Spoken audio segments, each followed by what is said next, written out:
Prime Minister Modi today launched a Make in India campaign, pushing for the need to create a conducive environment for development. Of our Prime Minister's vision of Make in India is to create employment for the over 12 million young people entering the workforce annually. It is a mission to be accomplished, and we want to make India a global manufacturing destination.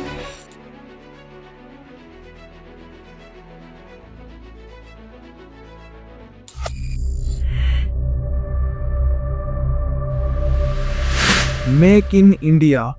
The dream was really simple.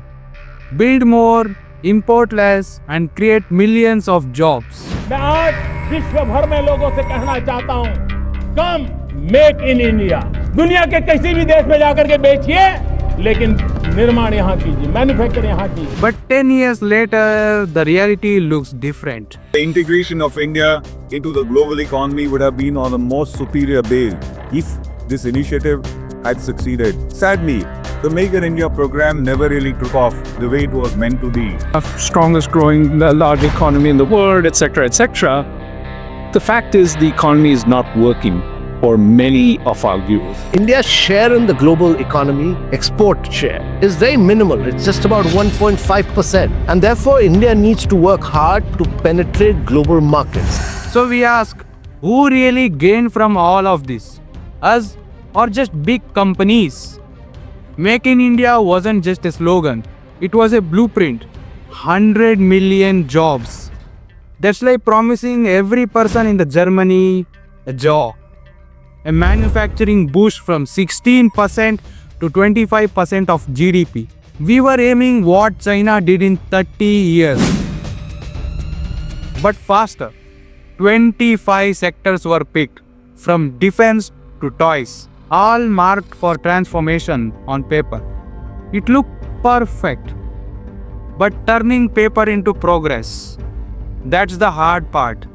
Apple, Samsung, Foxconn, everyone was coming in. But here's the twist. Ranking well doesn't mean living well. While headlines said growth, many youths were overworking. Most of these jobs contract-based, low payment, low salaries, and almost zero benefits. Like the packaging was improved off the box, but the product was still the same. Let's be real. Someone did win. Big companies got land, tax cuts, and easy loans. Between 2014 to 2022, India gave 1.45 lakh crore in corporate tax cuts. That's more than the entire education budget of India in a year. Or that's like giving every Indian 1,000 rupees. Yes, every Indian. From richest to the poorest.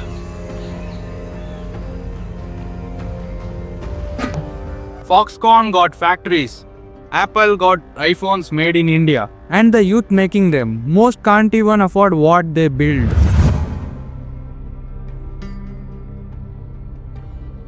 India started assembling world-class tech.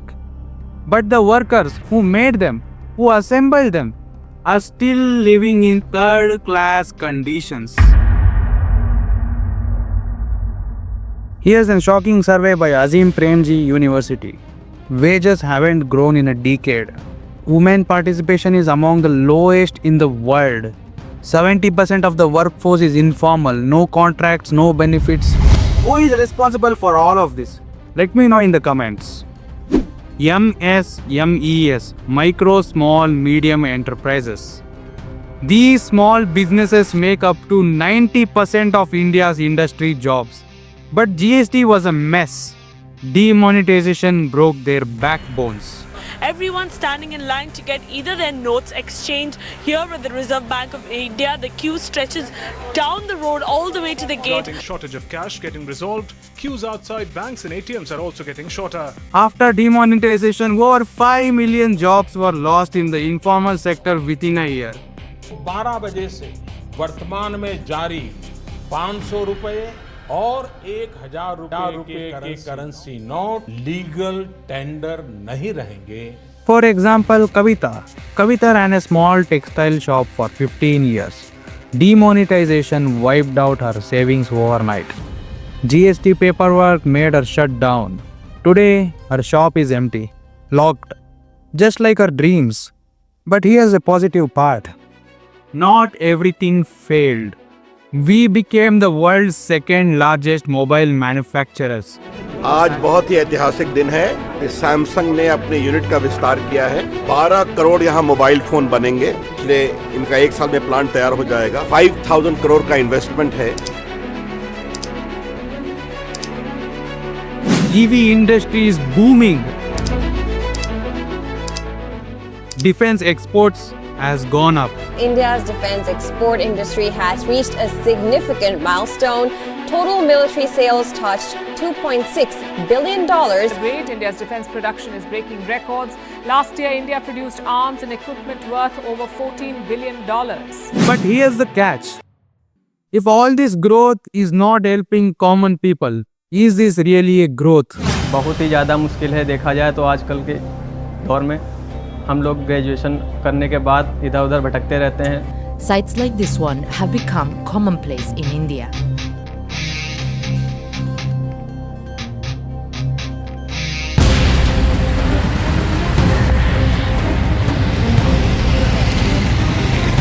प्रधानमंत्री जी make in India की बात करते हैं। पंजाब का जो किसान है शायद उससे ज्यादा मेक इन इंडिया कोई करता नहीं है।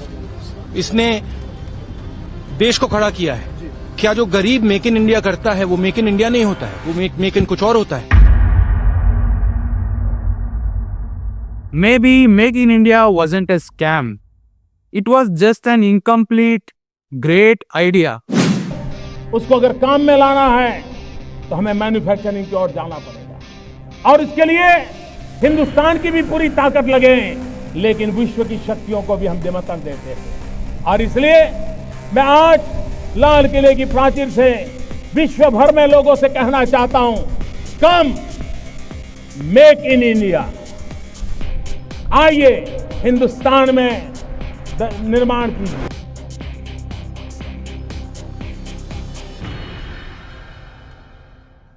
So here's my final conclusion.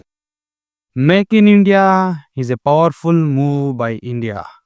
No doubt. It's a big step towards making us self-resilient. It's up to us now to push for the real change. Not just headlines, but real jobs, fair wages, and a future that works for everyone. These kind of videos take me around 48 hours to research, write, and edit. So your subscribe means a lot to me. And I would love to know your thoughts on Make in India. Was it a success, a failure, or something in between? Drop a comment below and let's discuss.